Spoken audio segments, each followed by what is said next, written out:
Pourquoi certaines journées durent 3 heures et d'autres 3 ans? On parle du même calendrier, du même soleil, et pourtant, pas du même temps. Tu te lèves, tu clignes des yeux, il est déjà 13, tu n'as rien fait, enfin, rien de visible. Mais ton cerveau, lui, a couru un marathon en chaussettes. Et puis il y a ces journées qui n'en finissent pas. Une salle d'attente, un train bloqué, un nom doit parler envoyé à 9h12 et la réponse à 19h47. 10 heures, 10 siècles. Pourquoi? Parce que le temps n'est pas seulement une mesure. C'est une sensation, une interprétation, une histoire que ton cerveau raconte pendant que l'horloge fait sa vie, très calmement. Quand tout est familier, ton cerveau compresse, il fait des raccourcis. Métro, boulot, même geste, même trajet, résultat, ça file. Comme une vidéo en X2 que tu n'as même pas demandé. Quand quelque chose te surprend, au contraire, il enregistre en haute définition. Un imprévu, une dispute, un accident évité de justesse. Là, chaque minute a des angles, des détails, du relief. Et il y a l'émotion. La joie peut faire disparaître l'après-midi. La peur peut étirer 10 secondes jusqu'à l'indécence. Tu connais ce moment où tu tombes presque, et ton corps te laisse le temps de tout analyser. Très poli ton cerveau, très dramatique aussi. Le pire, c'est le décalage entre sur le moment et dans le souvenir. Une journée de vacances peut passer trop vite, mais te laisser un souvenir énorme. À l'inverse, une semaine monotone peut sembler longue à vivre, mais minuscule quand tu y repenses. Alors oui, parfois une journée dure 3 heures, parce qu'elle est lisse, répétée, compressée, et parfois elle dure 3 ans, parce qu'elle est chargée, incertaine, impossible à ignorer. Et toi là, tout de suite, ta journée, elle ressemble à un clip ou à un roman russe. Imagine 2 films, même durée officielle, mais l'un est un plan séquence lent, l'autre un montage TikTok. Le temps, c'est pareil, c'est pas la longueur, c'est le montage. Une journée 3 heures, c'est souvent une journée sans chapitre. Tout s'enchaîne sans accroche.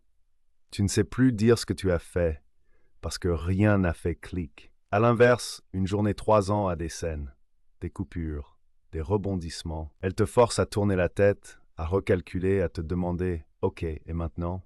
Pense à un premier jour dans un nouveau boulot. Tu retiens des prénoms, des codes, des portes, des règles non dites. À 18 heures, tu as l'impression d'avoir vécu une mini-série. Et pourtant, tu n'as même pas eu le temps de boire ton café. Compare avec un mardi classique. Même trajet, même couloir, même micro-conversation sur la météo. Ton cerveau fait déjà vu, il range ça dans la boîte, rien à signaler. On pourrait croire que le temps se mesure en minutes. En vrai, il se mesure en moments. Combien de fois tu t'es dit « cette journée était courte » alors qu'elle était juste vide de repères? Tu veux un test simple? Essaie de raconter ta journée en 5 phrases. Si tu bloques au bout de « j'ai travaillé », c'est que ton récit n'a pas de scène, et sans scène, ça se compresse. À l'inverse, quand tu peux dire « j'ai eu une surprise »,« j'ai dû improviser »,« j'ai appris un truc »,« j'ai changé d'avis », la journée s'allonge. Pas sur l'horloge, dans ta tête. Même un détail peut faire basculer la perception. Un rendez-vous déplacé au dernier moment, un appel inattendu, une rencontre brève mais bizarre, le genre de truc qui te fait rejouer la scène sous la douche.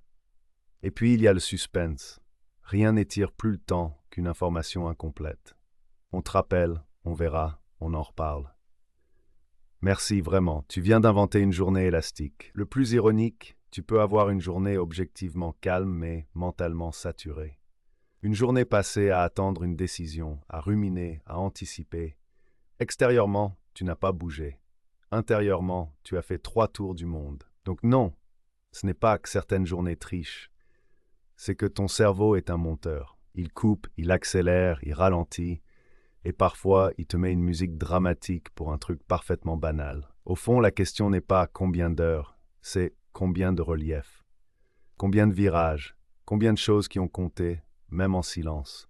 Le cerveau ne vit pas dans une horloge, il vit dans une mission. Est-ce que c'est simple, dangereux? Est-ce que ça compte? Quand tout va bien, il passe en mode économie d'énergie. Il automatise, il prédit. Tu veux une image? Pense à un trajet que tu connais par cœur. Tu arrives et tu ne sais même plus par quelle rue tu es passé. À l'inverse, dès que tu sors du script, ton cerveau se réveille. Il scrute, il compare, il se méfie. Ce n'est pas de la poésie, c'est de la survie. Ton système nerveux repère le changement, pas les mardis identiques. Il y a un détail qui change tout, l'attention. Plus tu es attentif, plus tu fabriques de souvenirs. Et attention ne veut pas dire productif. Tu peux passer 3 heures à fixer un plafond. Si ton cerveau tourne en boucle, ça peut te sembler interminable. Le stress, lui, a un talent particulier. Il déforme. Il te met en hypervigilance. Tu connais la sensation avant un examen ou avant un rendez-vous important. Tu regardes l'heure toutes les 3 minutes et à chaque fois, elle a avancé de rien. Parce que l'attente n'est pas vide. Elle est remplie d'anticipation, de scénarios, de « et si ». Même chose avec la douleur. Une minute de mal de dents n'a pas la même texture qu'une minute de douche chaude. Mais attention, piège. Une journée peut être courte sur le moment et immense après.